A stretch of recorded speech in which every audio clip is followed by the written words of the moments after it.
Voy a predicar y espero que no se duerman. Voy a pedir el favor que abran sus Biblias en el Evangelio de San Marcos. Evangelio de San Marcos. Este tema quedará comenzado, pero ya habrá tiempo para seguir predicando. Evangelio según San Marcos, capítulo 1, hasta el verso 8. Acuérdense que cuando leemos la Biblia debemos ponerle buen sentido a lo que leemos. No leamos la Biblia como leyendo cualquier libro. Obviamente que yo sé que usted no lo hace así, pero es bueno recordar. Esta palabra es una palabra inspirada y hay que procurar meternos en el mensaje que quiere entregar el escritor. San Marcos capítulo 1 hasta el verso 8 dice: principio del Evangelio de Jesucristo, Hijo de Dios. Como está escrito en Isaías el profeta: he aquí, yo envío mi mensajero delante de tu faz, el cual preparará tu camino delante de ti. Voz que clama en el desierto: preparad el camino del Señor, enderezad sus sendas. Bautizaba Juan en el desierto y predicaba el bautismo de arrepentimiento para perdón de pecados. Y salían a él toda la provincia de Judá y todos los de Jerusalén, y eran bautizados por él en el río Jordán, confesando sus pecados. Y Juan estaba vestido de pelo de camello, tenía un cinto de cuero alrededor de sus lomos, y comía langostas y miel silvestre. Y predicaba diciendo: viene tras mí el que es más poderoso que yo, a quien no soy digno de desatar encorvado la correa de su calzado. Yo a la verdad os bautizo con agua, pero él os bautizará con Espíritu Santo. Señor Jesús, te damos gracias por tu palabra que acabamos de leer. Inspira, Jesús, tu palabra. Oh Dios, tu palabra da vida, tu palabra da esperanza, tu palabra infunde confianza. Dios, usa mis labios, que mi corazón esté provisto para entregar este mensaje.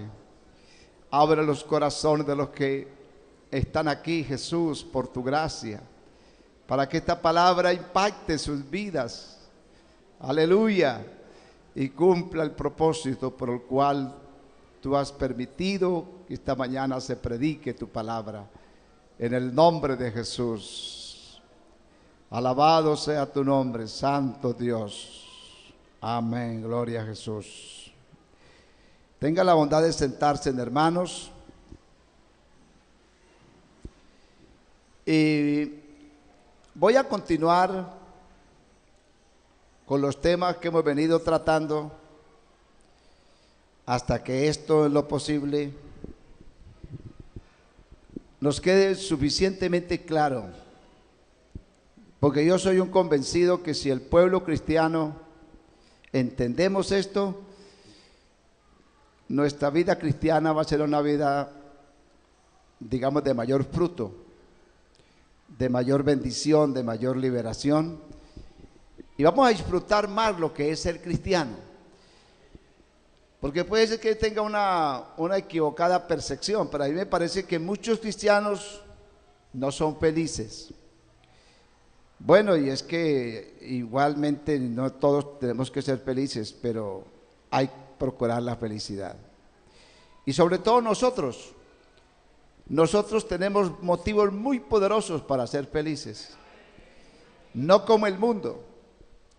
Yo pienso, el mundo tiene también sus motivos y sus cosas, pero nosotros tenemos mayores razones para ser felices.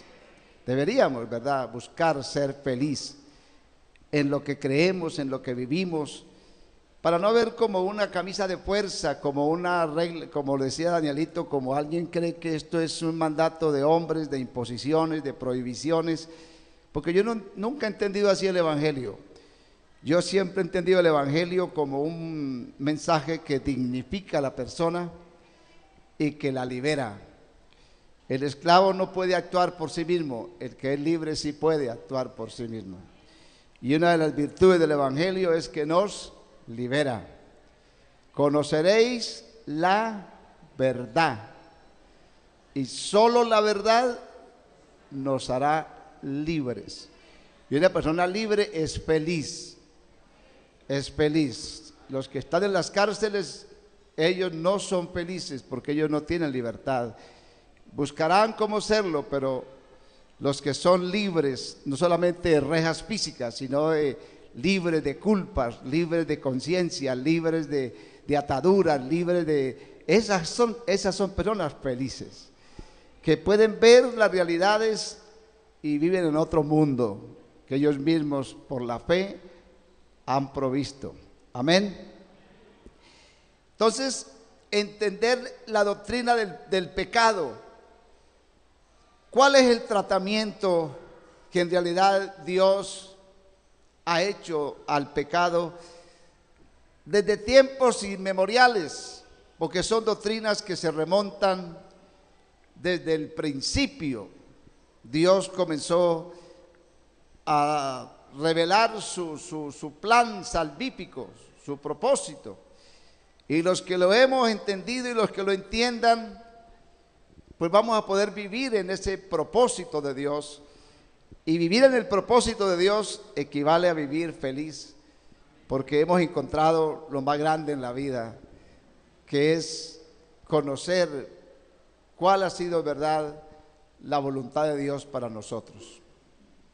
Y me detuve leyendo este texto porque se trata del principio del Evangelio de Jesucristo. ¿Cómo introduce Marcos su libro?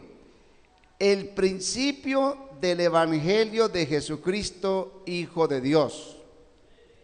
¿Cómo comenzó? Es un principio. Entonces dice, como está escrito en el libro del profeta Isaías. Entonces esto hace alusión a una profecía que encontramos en el capítulo 40 del libro del profeta Isaías. En el libro del profeta Isaías, Isaías había profetizado, porque la Biblia está totalmente sincronizada desde el Antiguo y el Nuevo Testamento. Nada dejó Dios a la deriva, todo está debidamente sincronizado para que se cumpla como Dios lo ha diseñado. Es conocer el propósito, el plan, cómo es que esto funciona. Y ya, una vez lo conozcamos, no habrán preguntas, no habrán dudas, porque ya tendremos las cosas claras. Pero mientras que no las entendamos, vamos a estar viviendo de muchos interrogantes. ¿Y esto por qué así? ¿Y esto por qué allá? Y eso es normal, pero eso es lo que hay que procurar superar para poder entonces disfrutar lo que creemos. Amén. Estaba profetizado por Isaías en el capítulo 40, cuando habló el profeta el consuelo, o mejor, Jehová consuela a los de Sión. Y dice Isaías 41, consolados, consolados, pueblo mío, dice Jehová vuestro Dios, habla al corazón de Jerusalén y decirle a voces que su tiempo es ya tiempo, que su pecado es perdonado. Que su tiempo es cumplido, ya es cumplido, y su pecado es perdonado. Yo me enfatizo mucho esa palabra, ya es perdonado. Esto es muy importante.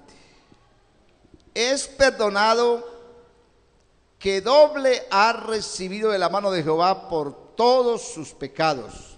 Entonces dice aquí el verso 3, voz que clama en el desierto.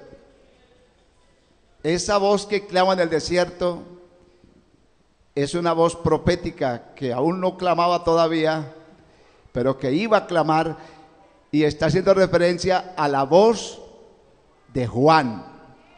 Voz que clama en el desierto. ¿Y qué decía? Preparad camino a Jehová.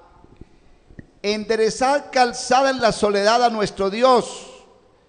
Todo valle sea alzado, bájese todo monte y collado, lo torcido se enderece, lo áspero se allane, y se manifestará la gloria de Jehová, y toda carne juntamente lo verá, porque la boca de Jehová ha hablado.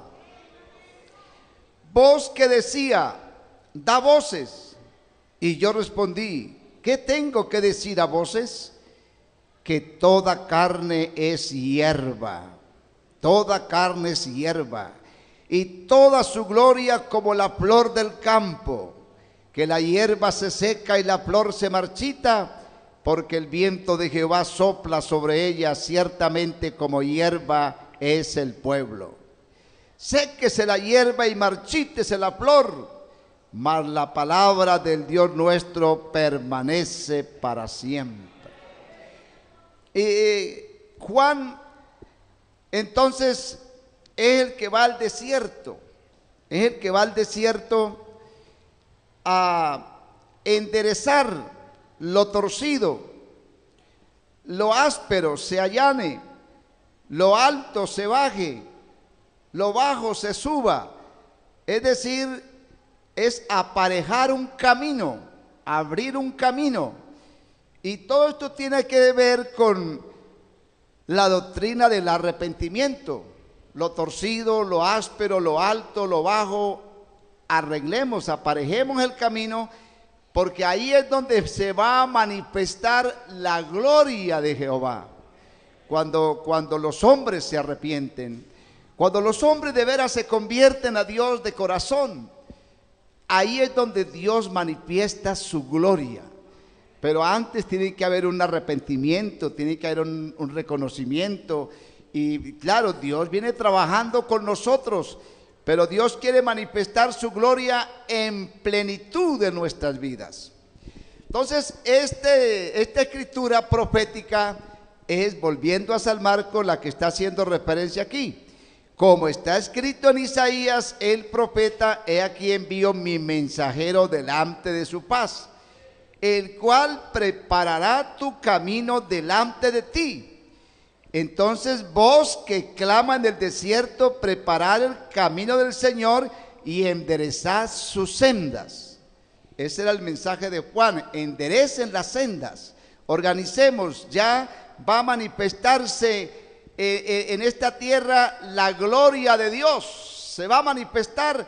Y se va a manifestar especialmente sobre el pueblo que ha creído y se ha arrepentido y reconoce sus pecados. Y decía Juan Bautista en el desierto, predicando el bautismo de arrepentimiento para perdón de pecados. Y dice que salía él toda la provincia de Judá y los de Jerusalén, y eran bautizados por él en el río Jordán, confesando sus pecados. Y Juan era un personaje muy particular. Se dice que Juan estaba vestido de pelo de camello. Estaba vestido de pelo de camello, tenía un cinto de cuero alrededor de sus lomos y tenía un alimento muy particular también. Comía langostas y miel silvestre. Era un personaje muy peculiar, muy extraño. Vivía en el desierto, se vestía de esa manera y se alimentaba así, y tenía un mensaje, y predicaba diciendo, ¿qué decía? Viene tras de mí el que es poderoso, viene tras mí el que es más poderoso que yo. porque él venía, Juan estaba preparándole el camino a Jesús. Viene tras de mí, viene tras mí, que es más poderoso que yo, a quien no soy digno de desatar encorvado la correa de su calzado. No soy digno siquiera de inclinarme para desatar la correa de su calzado. Y él decía: yo a la verdad os bautizo con agua, porque Juan bautizó con bautismo en agua, bautismo de arrepentimiento, pero todo eso era digamos, una preparatoria a lo que iba a manifestarse, y vamos a eso. Y decía: yo a la verdad bautizo con agua, pero él os bautizará en Espíritu Santo y fuego. Él os bautizará en Espíritu Santo y fuego. Yo les bautizo con agua, pero él es el que bautiza con Espíritu Santo y fuego. Juan estaba entonces preparando en el desierto, llamando a la gente al arrepentimiento, a la conversión. Amén. Juan es un personaje en la Biblia dicho por el mismo Jesús, y lo vamos a ver ahora, de los más grandes, de lo más grande, como dijo el mismo Jesús, que ha nacido de mujer. Es lo más grande, el personaje más influyente. Y vamos a ver por qué. Porque este Juan es, sin lugar a duda, y lo vamos a ver por la biografía, este Juan es el último, oiga bien, el último sacerdote del Antiguo Testamento. Juan es el último sacerdote del Antiguo Testamento. Porque Juan venía y viene de una genealogía que vamos a ver ahora. Pero antes de eso, yo quiero que veamos que todo lo que estoy diciendo ahorita mismo tiene que ver con el cumplimiento de lo que en el Antiguo Testamento fue el año de la expiación del pecado. Resulta que ustedes saben que Israel tenía en su ceremonia ritual, todos los días los israelitas normalmente iban al tabernáculo llevando un presente para expiar sus pecados, y entonces no podían acercarse al tabernáculo si no tenían un presente, para que ese presente fuera la ofrenda por medio de la cual se acercaban a Dios. Eso lo hacían rutinariamente, todos los días estaban haciendo lo mismo. Pero cada año había una ceremonia muy particular, muy especial. Esa ceremonia consistía y la ofrecía el máximo sacerdote, en este caso que era Aarón. Se llamaba el año de la expiación. En el año de la expiación, entonces se tomaban 2 corderos. Levíticos capítulo 16 y el verso 21 hace referencia a esta ceremonia. Levíticos 16, 21 dice: y pondrán sus 2 manos sobre la cabeza del macho cabrío vivo, y confesará sobre él todas las iniquidades de los hijos de Israel, y todas sus rebeliones y todos sus pecados, poniéndoles así sobre la cabeza del macho cabrío, y lo enviará al desierto por mano de un hombre destinado para ello. Esa ofrenda de expiación cada año no era sacrificada ahí en el tabernáculo, simplemente se hacía la ceremonia de que el sumo pontífice, en este caso Aarón, ponía sus 2 manos sobre la víctima, sobre el cordero que había sido elegido, y lo mandaban vivo al desierto. No hay duda que lo que estaba diciendo el domingo, lo más obvio es que ese cordero estaba predestinado a la muerte. No era posible que subsistiera en un desierto donde no hay agua, no hay vegetación, no hay nada.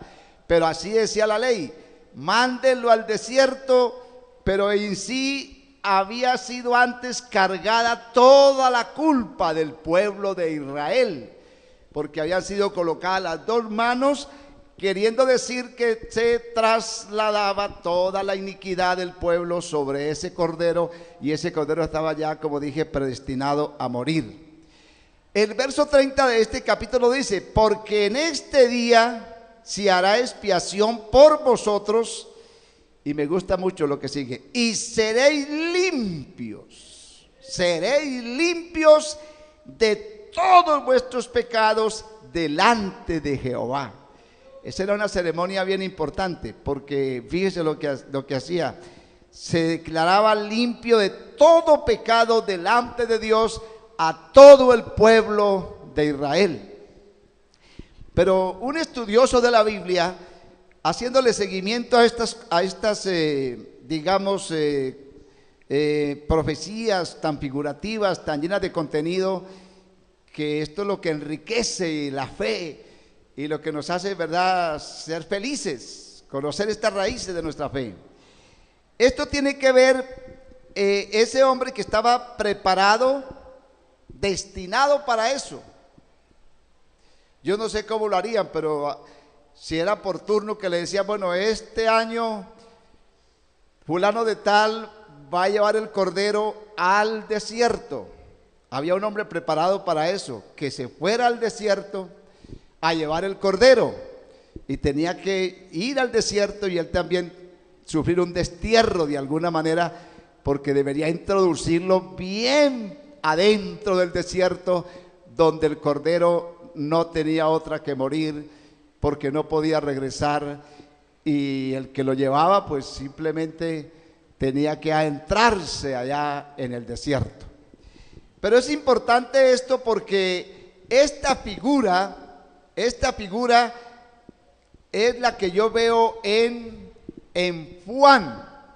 Juan es el hombre que aparece en el desierto,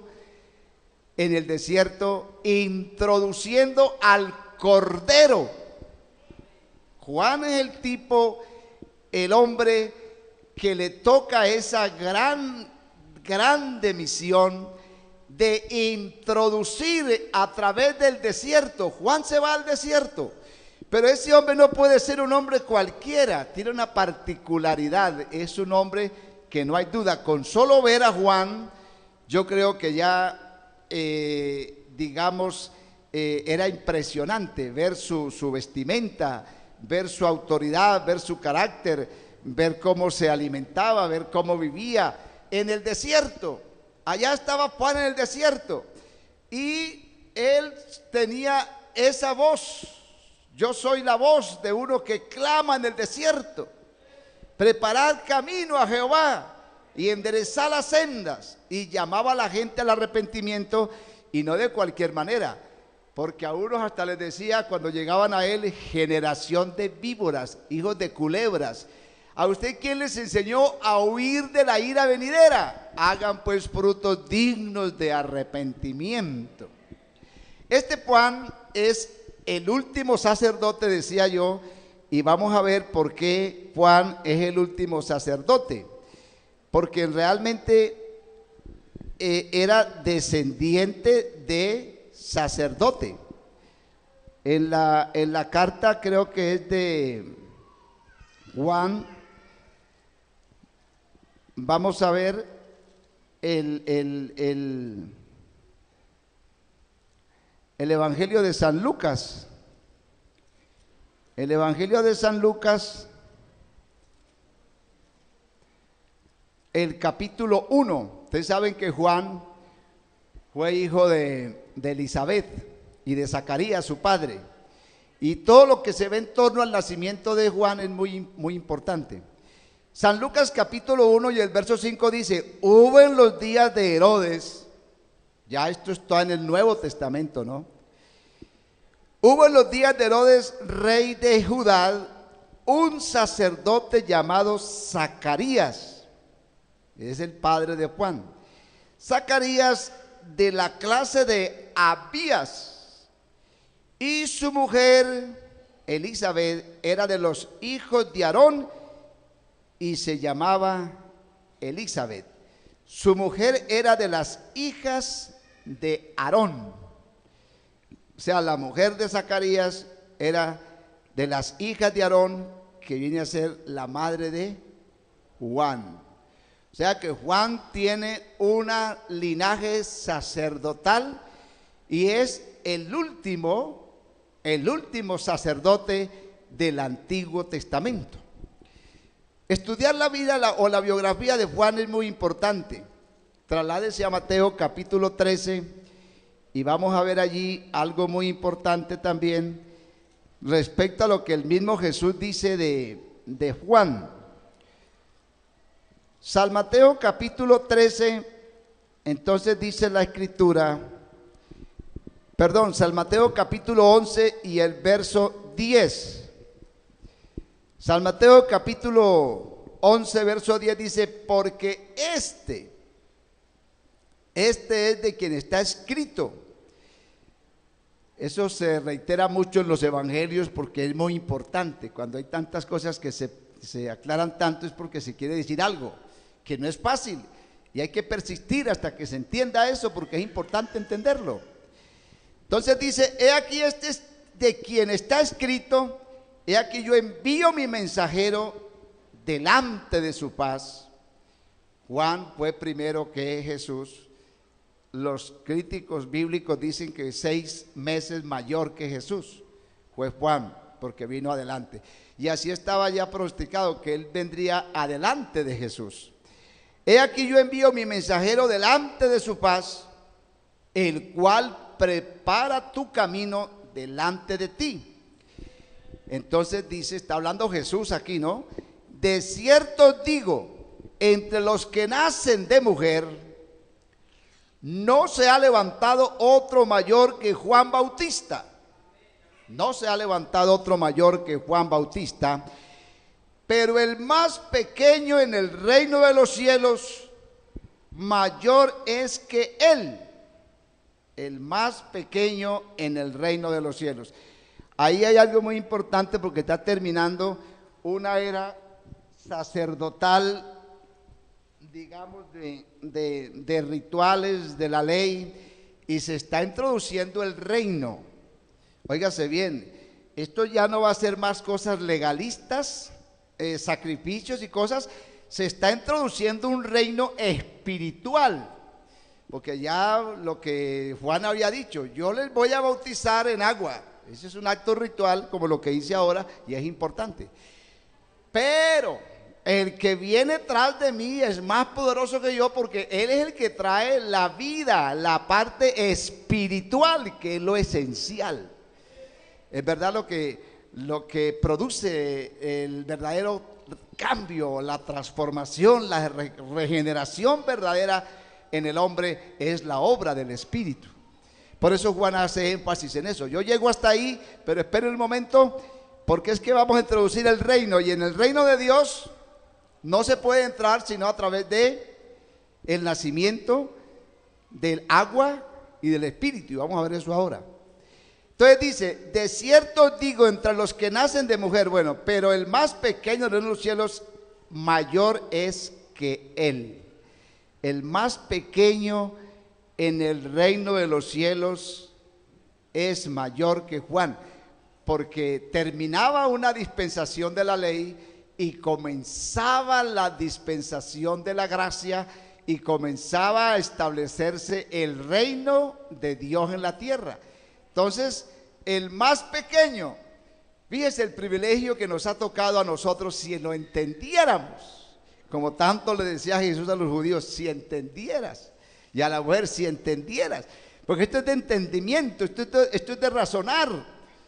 La fe es revelada, pero la fe para afianzarnos tiene que ser razonada, hay que conocer la doctrina. ¿Por qué es el más pequeño? El más pequeño es el más grande, porque ya ahora las cosas en el reino de Dios son mayores que las del Antiguo Testamento. Por eso el más pequeño es el más grande, porque ya esto es una nueva dispensación y esto es mayor. Uno siempre oye hablar a Jesús que Él es mayor que Isaías, mayor que Salomón, mayor que Abraham, mayor que Juan, porque Él es el mayor, sencillamente, porque todas las profecías apuntaban era a Él, y cuando Él vino ya no hay ningún mayor, Él es el único mayor de los mayores, alabado sea su nombre. Pero entonces dice, desde los días de Juan, verso 12, el Bautista hasta ahora, el reino de los cielos sufre violencia y los violentos lo arrebatan. Porque todos los profetas y la ley profetizaron hasta Juan. Todos los profetas y la ley, fíjese quién es Juan, es el que resume todo el Antiguo Testamento en cuanto a esta parte. Porque todos los profetas y la ley profetizaron hasta Juan, y si queréis recibir, él es el Elías que había de venir, porque ese también tiene que ver con el espíritu de Elías, que fue el mismo que estuvo en Juan, y que, bueno, el que tiene oídos para oír, oiga.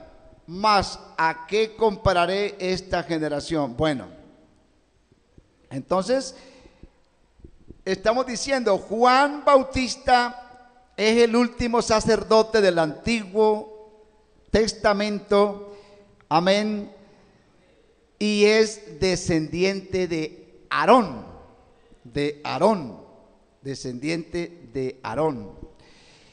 Y Juan Bautista, como Aarón, que era la máxima jerarquía, él era el único autorizado para oficiar, y eso era efectivo, eso era ley. Al poner sus dos manos sobre el becerro, dice, los pecados quedaban, no sé si la expresión es correcta, automáticamente perdonados, y será limpio tu pecado, será limpio tu pecado. Ese era un hecho real y lo oficiaba el sumo sacerdote Aarón. Aquí aparece Juan como el último sacerdote y va a hacer lo mismo de alguna manera que hace Aarón. Porque Juan va a trasladar a Jesús esos pecados, porque él era el que estaba anunciando, el que estaba preparando, el que estaba enderezando, y entonces él es el que va a trasladar. Por eso Juan tiene uno de los privilegios que obviamente ningún apóstol tuvo. ¿Cuál fue ese privilegio? Juan tuvo muchos privilegios, entre ellos tuvo el privilegio de bautizar a Jesús. Bautizar a Jesús. Por cierto que le impresionó demasiado eso, porque vamos a leer Mateo 3, predicación de Juan Bautista. Ojalá que ustedes lean todo esto para que entiendan. Bueno, pongámosle a esto el sentido y verá que usted va a disfrutar su salvación. San Mateo capítulo 3, todo ese capítulo habla de Juan el Bautista, de todo lo que él hacía y cómo estaba vestido y todo el trabajo que él hacía. Pero dice que entonces el verso 13, San Mateo 3:13, es el bautismo de Jesús. Entonces viene, entonces Jesús vino de Galilea. Alguien decía por ahí que eran como 25 kilómetros, no sé, que había caminado Jesús de Galilea a Juan al Jordán, al río Jordán, para ser bautizado por él. Eso no es una coincidencia, es que ahí hay un cumplimiento profético y no puede fallar.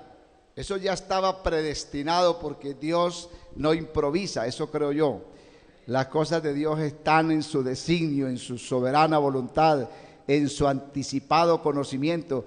Por eso bienaventurados los que entienden y los que leen y los que oyen estas cosas, porque en verdad entender esto lo llena a uno de gozo, de alegría, de paz, de amor. Esto no es religioncita de escapularios y de avemarías y de novenas. Esto es una cosa muy grande, hermano. Dele gloria a Jesús, ¿verdad? Entonces sigamos. Verso 14. Mas Juan se le oponía diciendo: yo necesito ser bautizado por ti y tú vienes a mí. O sea, yo antes soy quien debes tú bautizar. Ahora tú pides que yo te bautice. Entonces me gusta esta expresión de Jesús. Pero Jesús le respondió, ¿qué dijo? Deja ahora, porque así conviene que cumplamos toda justicia. Entonces le dejó. El bautismo de Jesús era para cumplir toda justicia. Usted sabe que justicia quiere decir muchas cosas, entre otras declarar justo. La justicia era que la ley así estaba establecida en el Antiguo Testamento, ¿verdad? O sea, el sacerdote, lo que yo veo aquí a Juan, y yo sé que el hermano Eduardo es un estudioso también de la Escritura, y yo le dije: Eduardo, voy a predicar un sermón y tú, cuando acabe, tú me ayudas a ver si lo hice bien o no. Me gusta de la gente que sabe de la Biblia, me ayuden, ¿verdad? Porque yo veo a Juan como el último sacerdote, en el caso de Aarón, tomando un cordero, colocando sus dos manos sobre su cabeza, trasladando todo el pecado de Israel y haciendo limpio a ese pueblo. Yo creo que ese pueblo es limpio. Ellos son salvos. Claro que no lo han entendido, no les ha sido revelado, pero eso ya es un hecho, porque Dios dijo: yo lavaré, yo quitaré, yo les enseñaré, bueno, eso es un hecho, pero no lo han entendido. Por eso nosotros somos de mayor privilegio, porque hemos entendido cosas que estos antiguos no entendieron.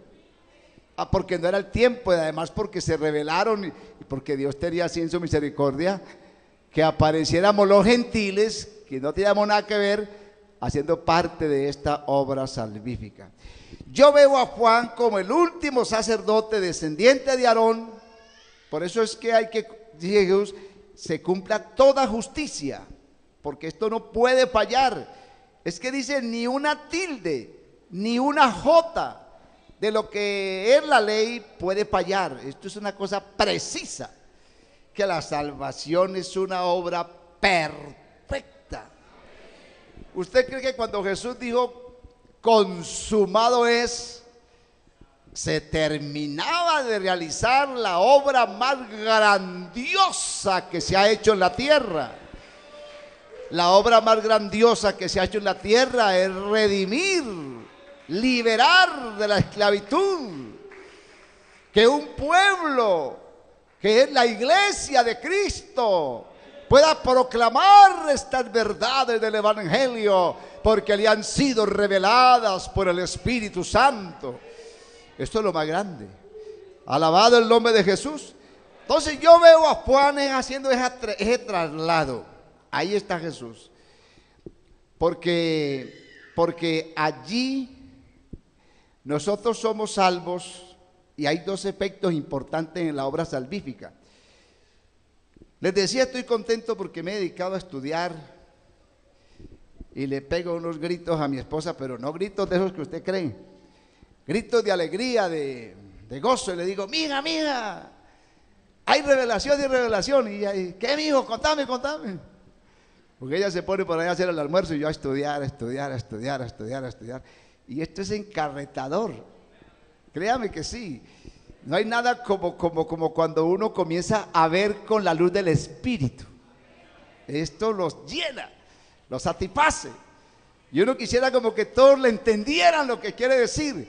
Pero lo que yo siempre digo, yo veo que no alcanzo a explicarme.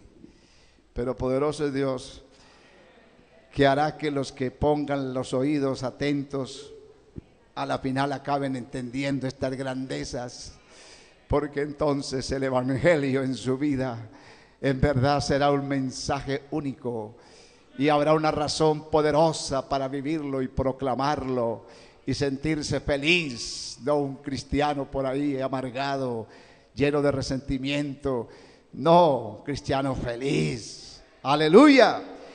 Y decía que hay dos cosas poderosas que operan la salvación. Sabe que yo había leído y tal vez he predicado eso, pero uno Dios le va revelando. Dice que el que estudia es como el que saca de cosas viejas cosas nuevas, ¿verdad? Y así es. Hay dos cosas importantes. Nosotros somos salvos por agua.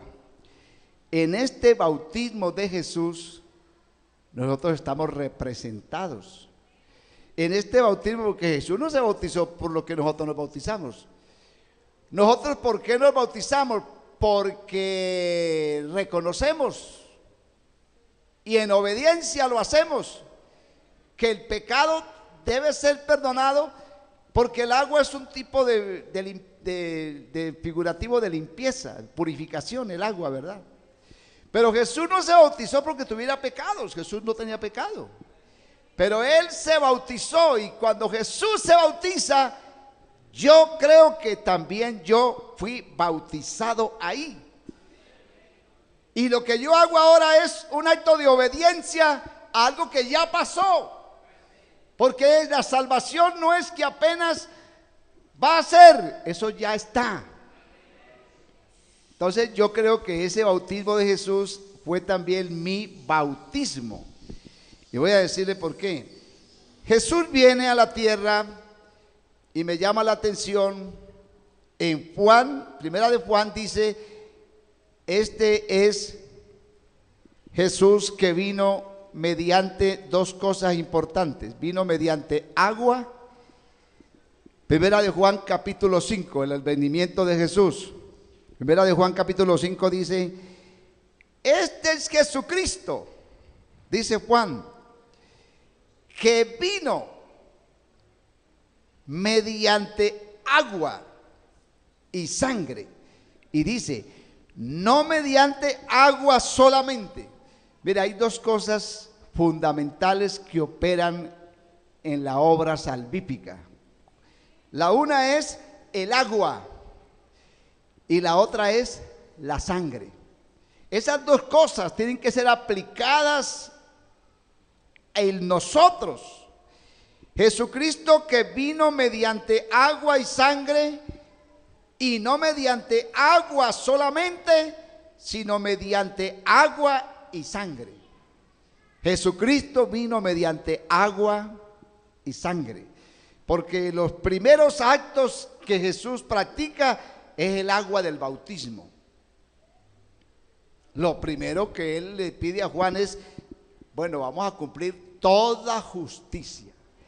Vamos a hacer esto como corresponde a un propósito eterno de Dios. Esto no puede quedar a la deriva, a medias. Esto es una obra perfecta. Deja ahora, porque vamos a cumplir toda justicia, porque a partir del bautismo de Jesús se declaran justos a los pecadores, porque se allegan al arrepentimiento verdadero y se sumergen en las aguas como indicativo de sepultar sus pecados y resucitar a una nueva vida en Cristo. Jesús vino mediante agua y sangre. Yo he oído mucho acerca de eso y respeto las opiniones. Alguien decía, bueno, Jesús vino mediante agua porque pues en el nacimiento la criatura va a estar todo el tiempo en una burbuja de agua allí.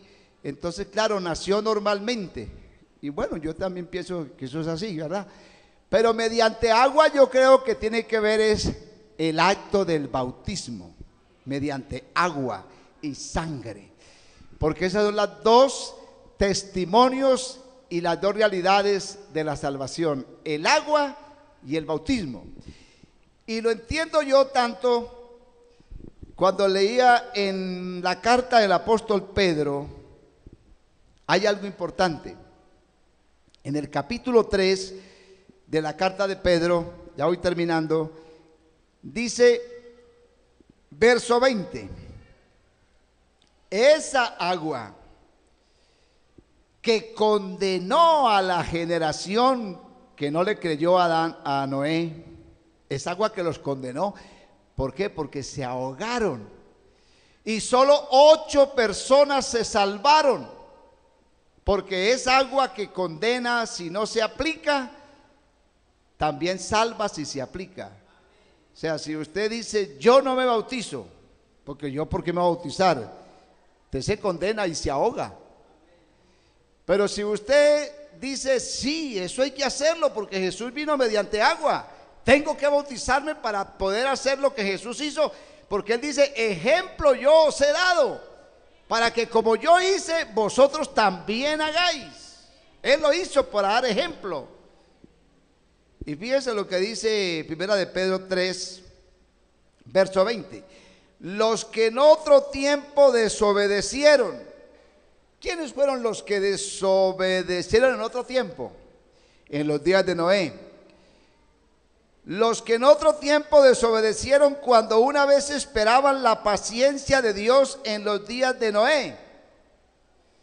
La paciencia de Dios, porque Noé estuvo predicando, dicen, como 120 años. Tremendo ese predicador. Y llamando a la gente al arca del arrepentimiento, y la gente no, comprando, vendiendo, casándose, dándose en casamiento, edificando, destruyendo, y ya que va Noé, tu cantaleta no nos interesa. Y llegó el diluvio. ¿Y qué dice ahí? En los días de Noé, mientras se predicaba el arca, mientras se predicaba la palabra, mientras se predicaba el arca, en la cual pocas personas, es decir, 8, fueron salvas. ¿Por qué? Fueron salvas por agua. Fíjense la importancia del bautismo. Fueron salvas por agua. ¿Y las otras por qué no fueron salvas? Porque esa agua que los pudo haber salvado, los acabó ahogándolos. Por desobedientes, por rebeldes. Se ahogaron. Pero 8 personas se salvaron por agua. Por agua. Porque si no se sube al arca, igual todos perecen. Pero 8 se salvaron por agua. Y dice el verso 21, el bautismo que corresponde a esto ahora, ¿qué? Nos salva. No lo leamos, no salva, sino nos salva. Positivo, afirmativo, nos salva, pero con una advertencia en paréntesis. No quitando la inmundicia de la carne, sino la aspiración de una buena conciencia hacia Dios por la resurrección de Jesucristo. Conclusión, sencillamente es que tenemos que aplicar en nuestra vida, mediante la fe y el conocimiento, esto del agua. Por ejemplo, si alguna persona aquí no está bautizada, yo le animo.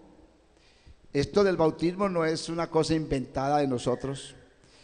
Es un propósito de Dios. El bautismo es una institución divina. Dios mismo lo instituye. Entonces, mediante agua, porque Jesucristo vino mediante agua, y mediante sangre. Vamos a dejar ese punto siguiente, pero quiero que sí le resaltemos en esta mañana la importancia del agua, amén, y que cuando Cristo se bautizó, para mí eso es una garantía, porque Cristo se bautizó, y se bautizó por mí también, y se bautizó por usted, porque se bautizó para darnos un ejemplo. Mire, esto hay que hacerlo. Y ahí los pecados de nosotros quedaron sepultados en el río Jordán. Amén. Yo insisto mucho, si entendemos esto del perdón de pecados, no tendremos que seguir luchando más con nuestros pecados, porque los entenderemos. Tengamos muy en cuenta, hermano, el pecado no está muerto. El pecado no está muerto. Los creyentes estamos muertos al pecado, pero el pecado está vivo, tan vivo como está afuera en los que no han creído, como tan vivo en los que hemos creído. Aceptemos esa realidad, entendámosla, que el pecado aún está en nosotros, pero como decíamos el domingo, vivimos con esos dos lobitos, el lobito negro y el lobito blanco. Y el que más se alimente es el que prevalece. Pero yo no tengo la menor duda que el lobito blanco mío, ese ya prevaleció. Porque estoy hablando de Cristo. El que hizo lo que para mí es imposible, por mi condición de débil, por mi condición de humano, lo que para el hombre es imposible, Dios lo hizo posible.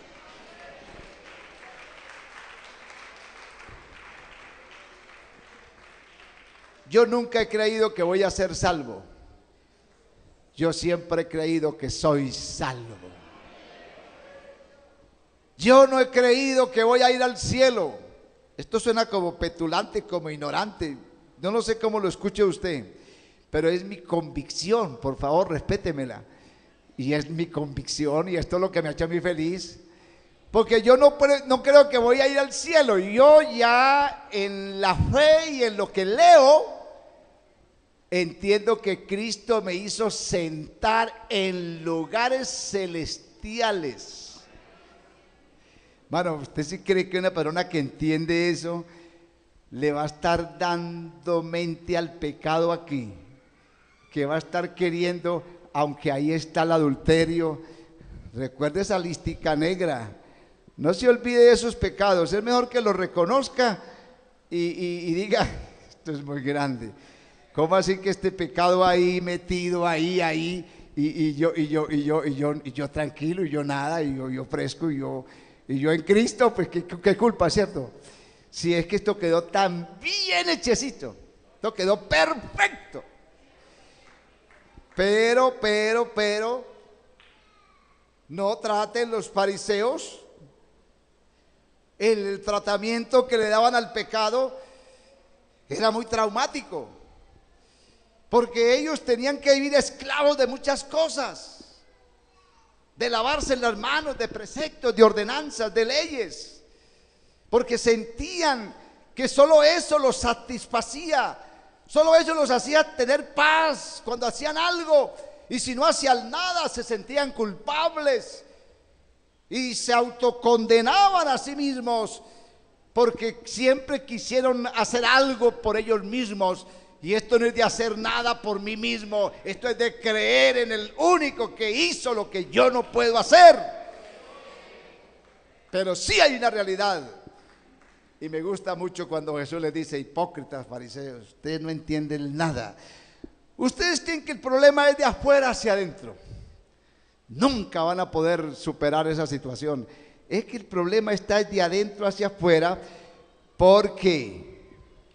Y yo pensaba la otra vez, disculpen mi ignorancia, yo pensaba la otra vez que esto que decía la Biblia, esto era para la gente que no era cristiana. Y yo leía esto, por ejemplo, Marcos 7:20, pero decía que lo que el hombre sale, que el hombre, que ya estoy hasta gago, hermanos, pero decía que lo que del hombre sale, eso está bien, eso contamina al hombre. ¿Qué es lo que sale? De dentro del corazón de los hombres salen los malos pensamientos, adulterios, fornicaciones, homicidios, hurtos, avaricias, maldades, engaños, lascivias, envidias, maledicencias, soberbias, insensatez. Y todas estas cosas salen de dentro y contaminan al hombre. Y yo decía, uy, los impíos son muy malos. Uy, no, gente tan mala. Ahora es que entiendo, es impío, sigue siendo yo. Ahí está ese pecado. No lo hago porque no soy pecador por acción, pero sí soy pecador por nacimiento. Y moriré pecador por nacimiento, pero moriré declarando que todo eso que yo no pude hacer fue lo que Cristo hizo para mí. Aleluya. Aleluya. Hermano, usted cree que una mujer que entiende eso se va a poner a darle problemas a la falda larga. Hombre, es que se va a sentir realizada, feliz. Un hombre que entiende eso va a estar por ahí parándole bolas a otra que no es su esposa. A su esposa, pues claro, párele todas las bolas que quiera, ¿verdad? ¿Usted cree que un hombre salvo que ha entendido esto está por ahí queriendo esas migajas de miseria del mundo? Hermano, si está en lugares celestiales con Cristo, si ha sido lavado por la sangre de Cristo, si ha sido perdonado en el bautismo de Cristo, ¿qué le tiene que envidiar a este mísero mundo? No hay nada que envidiarle. Lo contrario, puede decir, todo lo tengo y lo puedo en Cristo. Entender esta salvación, hermano, haría que nuestros cultos no fueran esos cultos tan rutinarios. Y ojalá que los predicadores entendieran esto, para que no nos hagan sentir lo que no somos. A mí me gusta más que me hagan sentir pecador, porque más se engrandece la gracia. Y es que así dice la Biblia, cuando aumentó el pecado. No trate de engañarse usted mismo, reconozca su condición, para que pueda glorificar a Dios debidamente y decir, tan bello este Dios. ¿Cómo es posible esto? Sí es posible, porque no depende de lo que yo haga, sino de lo que Él hizo para mí. En esto interviene entonces el agua, este Cristo que vino mediante ¿qué? Agua y sangre. Vamos a hablar después de la sangre, pero ya hablamos del agua. Por eso yo creo que el bautismo no es un capricho. Algunos predican el bautismo opcional. Yo respeto eso, puede ser. Pero yo leo que la Biblia dice, bautícese cada uno de vosotros. Entonces, bienaventurados hermanos, y ojalá que este mensaje lo podamos entender. Porque entonces veremos que esto no es algo que se deja a la imaginación de la mente del hombre. No. Por eso hay que escudriñar la Escritura. Y yo le animo a usted a que prestemos más atención a la voz de Dios que a la voz del hombre.